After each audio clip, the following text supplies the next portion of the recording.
10 years after the tragic death of Robin Williams, his wife, Susan Schneider, has finally broken her silence, revealing disturbing truths about his final days. While the world believed the beloved comedian had succumbed to depression, Suzanne uncovered a far more insidious and undiagnosed condition that haunted Robin in secret. As she shares the real story, many are left stunned, asking what Robin was truly facing in his last moments, tales that remained hidden until now. To fully understand the weight of Robin Williams' final years, it's important to look at the early experiences that shaped him. Born on July 21, 1951, at St. Luke's Hospital in Chicago, Illinois, Robin McLaurin Williams was the son of Robert Fitzgerald Williams, a senior executive at Ford's Lincoln Mercury Division, and Laurie McLaurin, a former model from Mississippi with deep political roots. Her great-grandfather was Mississippi Senator and Governor Anselm J. McLaurin. Robin had two older half-brothers, Robert Todd and McLaurin, raised in a household influenced by his father's Episcopal faith. Robin's childhood was a blend of affluence and loneliness. Despite his mother's involvement in Christian Science, it was his father's beliefs that shaped the home environment. Robin often described his mother as his first audience. He would try to make her laugh to gain her attention. Laying the groundwork for his future in comedy, Robin began his education at Gorton Elementary School and later attended Deer Path Junior High in Lake Forest. He was quiet and introverted, a shy child who kept to himself until he discovered drama in high school. That discovery changed everything. Although initially reserved, Robin's classmates remembered him as funny, quick-witted, and the life of the party once he warmed up. In 1963, the family relocated to Bloomfield Hills, Michigan, after his father was transferred to Detroit. They moved into a large 40-room farmhouse, and Robin enrolled at the private Detroit Country Day School, where he did well academically and was active in wrestling and student government, even becoming class president. Still, he often felt isolated, with the family maid being his main companion, due to his parents' demanding work schedules at 16. Robin's father retired early, prompting another move, this time to Tiburon, California. Robin transferred to Redwood High School in Larkspur, where he was voted both most likely not to succeed and funniest. The contradiction hinted at the complexities that would follow him throughout life. After high school, Robin attended Claremont Men's College to study political science, but quickly realized his heart wasn't in it. He dropped out and began studying theater at the College of Marin. His immense talent stood out immediately. James Dunn, one of his drama professors, cast Robin as Fagin and Oliver, and was struck by his improvisational brilliance. Dunn saw something truly rare and spoke often of Robin's potential. In 1973, Robin was awarded a full scholarship to the Juilliard School in New York City, one of only 20 students accepted that year. Among his classmates were future stars Christopher Reeve, William Hurt, and Mandy Patinkin. Robin and Reeve were the only two chosen for the advanced program under legendary actor and teacher John Houseman. Reeve remembered Robin as a whirlwind of energy, constantly in motion, always performing and making people laugh. Robin's mimicry and accent work amazed even the most experienced instructors. Edith Skinner, a renowned voice teacher, was bewildered by how effortlessly he switched dialects. At first, some of his teachers dismissed his antics as mere stand-up comedy, but he proved his depth with a dramatic performance as an elderly man in Tennessee Williams' Night of the Iguana. Reeve was stunned, recognizing not only Robin's talent, but also the profound emotional range beneath his humor. The two formed a close friendship that lasted until Reeve's passing in 2004. From 1974 to 1976, Robin worked as a busboy at the Trident in Sausalito, California. He left Juilliard early in 1976, when Houseman reportedly told him there was nothing more the school could teach him. His departure was no surprise. Robin's creative spirit had already outgrown the classical confines of Juilliard. This marked the start of his professional journey, as the boy who once sought his mother's laughter prepared to take on the world. Later that year, Robin began performing stand-up comedy in the San Francisco Bay Area. His first gig was at the Holy City Zoo, a small comedy club where he initially worked as a bartender. San Francisco in the late 70s was a melting pot of cultural upheaval, rock music, hippie movement, and a growing comedy scene. Robin quickly became a central figure in what many called a comedy renaissance. His time in San Francisco wasn't just the start of a career, it was the birth of a comedic legend. During his early years in comedy, Robin Williams wasn't just developing his stage presence, he was also exploring parts of himself he'd never encountered before. The San Francisco scene introduced him to the highs of performance and the dangerous lows of drug use. He later reflected on that era with a somber clarity, saying, "I saw the best brains of my time turn to mud." As his fame grew, so did his exposure to both brilliance and destruction. After gaining recognition in San Francisco, Robin moved to Los Angeles, where he performed regularly at the Comedy Store. In 1977, TV producer George Schlatter noticed him and offered him a spot on a revival of Laugh. The show didn't last, but it gave Robin his first exposure to television. His onstage energy was legendary.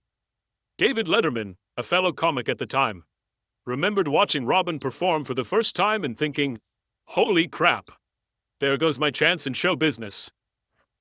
His official film debut was small, but his big break came thanks to a quirky role on Happy Days as an alien named Mork. He was cast last minute, and during the audition, when asked to sit down, he sat on his head. The producers were blown away, and the role was his. Mork was a hit, so much so that it led to the spin-off series Mork and Mindy co-starring Pam Dauber. Set in modern-day Boulder, Colorado, the show became a perfect playground for Robin's improvisational madness. It was a massive success. With more than 60 million viewers tuning in each week, Robin's performance as Mork made him a superstar. His high-pitched voice, physical antics, and oddball charm turned the character into a pop culture phenomenon. Mork appeared on everything from posters to lunchboxes to coloring books. In 1979, Robin graced the cover of Time magazine, showcasing both his zany and reflective sides, a photo that would later be featured in the Smithsonian National Portrait Gallery. That same year, he was also featured on the cover of Rolling Stone, solidifying his place as a cultural icon. As Mork and Mindy soared, so did Robin's stand-up career. He performed 3 legendary HBO specials, Off the Wall, An Evening with Robin Williams, and A Night at the Met. His performances were electric, frenetic, intelligent, and emotionally charged. In 1979, he won a Grammy for Best Comedy Album for Reality. What a Concept, recorded live at the Copacabana.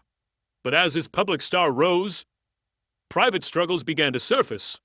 The pressure of constant performance and the intoxicating environment of show business pushed Robin into a dark place. He became heavily addicted to cocaine during the late 1970s and early 1980s, often partying with other celebrities, including his friend John Belushi. The turning point came in 1982, when Belushi died from a drug overdose just hours after spending the evening with Robin, combined with the birth of his son, Zachary. That tragedy forced Robin to confront his addiction. He quit drugs and alcohol, cold turkey. Was it a wake-up call? Oh yeah, on a huge level. The grand jury helped too, he later said. In his recovery, Robin turned to healthier outlets, especially cycling. He credited it with saving his life. Tony Tom, his close friend and bike shop owner, echoed this sentiment, seeing firsthand how much the sport grounded him. This period marked a shift in Robin's personal life. He was working on himself while continuing to build his career. His first serious film role came with The World According to Garp, where he displayed a more nuanced, dramatic side. Roger Ebert praised his performance, pointing out the balance Robin struck between lightheartedness and the movie's darker tones. While not every film during the early 80s was a hit, Robin kept evolving. He co-hosted the 58th Academy Awards in 1986 and appeared in specials, alongside comedy legends like Carol Burnett and Whoopi Goldberg. Then came Good Morning Vietnam. Robin played Adrian Cranauer, a rebellious radio DJ during the Vietnam War, and the role became a vehicle for his unfiltered brilliance. Much of his performance was improvised voices, impressions, and rapid-fire riffs that included everyone from Walter Cronkite to Elvis. The film was a critical and commercial success, and it earned Robin his first Academy Award nomination for Best Actor. officially marking his arrival as a major force in Hollywood. Robin Williams' career wasn't just defined by his film work, he also made powerful returns to the stage. He performed alongside Steve Martin in an off-Broadway production of Waiting for Godot, continuing to blend comedy with profound emotional depth. This unique combination became a hallmark of his career.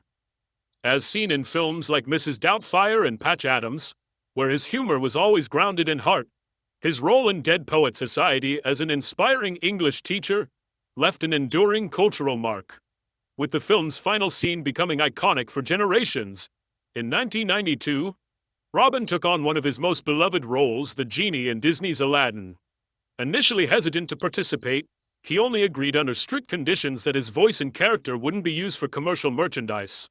His improvisational brilliance was on full display, with directors recording over 30 hours of ad-libbed material.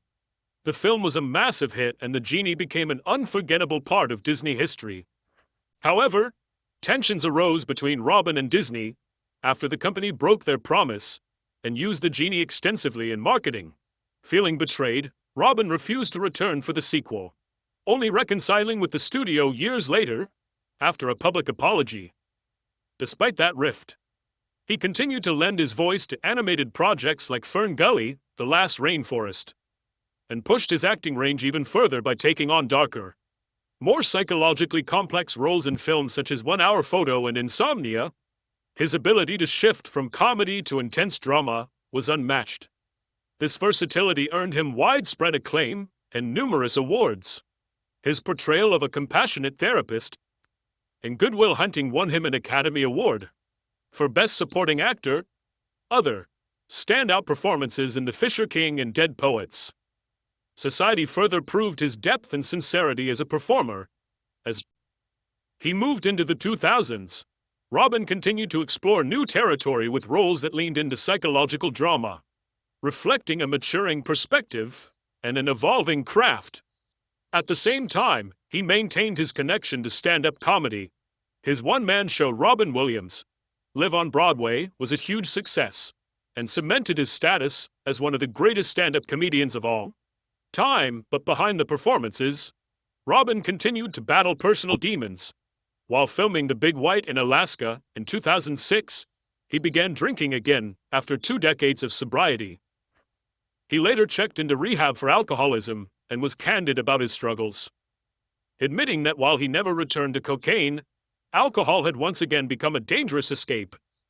He often described cocaine as a drug that left him paranoid and impotent, a toxic pairing he was determined never to revisit.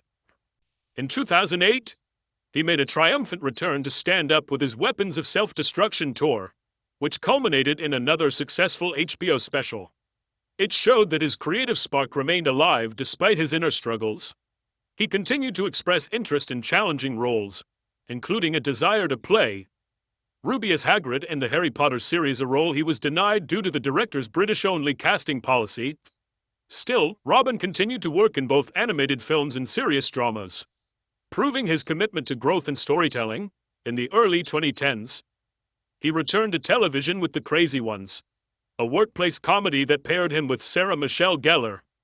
While the show was short-lived, it was a reminder of his enduring appeal and ability to connect with audiences across mediums. His final film appearances, including Night at the Museum, Secret of the Tomb and Boulevard, revealed a quieter, more introspective side that resonated deeply with viewers. Robin's personal life was as dynamic and complex as his career. Amid the pressures of fame, he found love multiple times, each relationship filled with moments of joy and struggle. He met his first wife, Valerie Villard, in 1976 while working as a bartender in San Francisco. They married in June 1978 and had one son, Zachary, born in 1983. As Robin's career soared, the marriage became strained. They divorced in 1988 after 10 years together. Rumors surrounded Robin's relationship with Zachary's nanny, Marsha Garces, which reportedly began before his separation from Valerie. However, in the 2018 documentary Robin Williams, Come Inside My Mind, Valerie clarified that the relationship with Marsha began after their split. Robin married Marcia in April 1989, and by then, she was 6 months pregnant with their first child together. They had 2 children, Leigh Ray, born in 1989, and Cody Allen, born in 1991. For a time, it appeared Robin had found stability. But in 2008, Marcia filed for divorce, citing irreconcilable differences, and by 2010, the marriage was over. Despite the heartbreak, Robin found love again with graphic designer Susan Schneider. They married on October 22, 2011, in a small, picturesque ceremony in St. Helena, California. The couple settled in the Sea Cliff neighborhood of San Francisco, where Robin treasured his time with his family. He once said, "My children give me a great sense of wonder, just to see them develop into these extraordinary human beings." It was a reflection of the deep love he had for his family, even amid personal and professional chaos. By March 2009, Robin faced yet another unexpected health challenge when he was hospitalized for severe heart problems. The condition forced him to postpone tour dates and take time away from the stage, a difficult decision for someone who found so much meaning in performing. Robin required surgery for his aortic valve and mitral valve. He also needed to fix his irregular heartbeat. On March 13, 2009, he had major surgery at the Cleveland Clinic. This marked the start of a hard new part of his life. Robin's strong spirit seemed to remain. Yet beyond his humor, dark issues were growing. His publicist later said Robin fought bad depression before he died.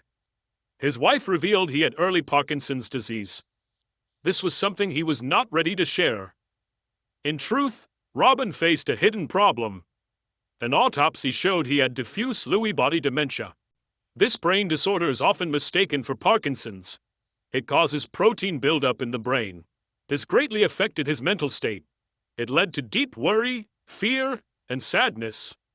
His wife called it the terrorist inside my husband's brain. She said it finally caused his death. Robin's symptoms started in October 2013. He had sudden bouts of fear and sleeplessness. These issues grew, causing memory loss and strange beliefs. Robin knew he was losing his mind. He often said he wished he could reboot his brain. On August 11, 2014, the world was stunned. Robin Williams was found dead at his home. He was 63 years old. The final report said he died from self-harm. There was no alcohol or illegal drugs in his system. The medicine he took was at normal levels. The report confirmed he had severe depression and anxiety. Diffuse Lewy body dementia made these worse. Robin's wife later wrote about his pain. Doctors called his case one of the worst they had seen. She told how his illness caused panic attacks. He also struggled to remember scripts. This was hard for an actor known for quick wit. Robin left a touching note 2 years before he died. It was in his 12 Steps book. It simply said, "I want to help people be less afraid." This message captured his life's work. Robin and I talked about our life's impact. Susan remembered him saying, "I want to help people be less afraid." She told him he was already doing that. She called it his special superpower. Susan's memories of Robin's last days showed his pain. She said he was the bravest man, playing the toughest part. For someone as smart as Robin, losing his skills was awful. He found it harder to get things right. He was obsessed with it, she added. The night before he died, Robin seemed better. He said goodnight to Susan. It felt like new medicine was helping. Susan noted everything looked hopeful. But the truth was much worse. Robin's suicide stemmed from his brain sickness. His brain was so damaged he saw no escape from his pain. After his death, Susan sought answers. She said she spent a year trying to find out what killed Robin. She wanted to know what they were fighting. Doctors explained Robin knew his mind was failing. They could do nothing to stop it. Susan cried that the sickness was faster and bigger than them. Robin Williams' life was a mix of joy and sorrow. His last note showed his deep care. It proved his kindness and humanity.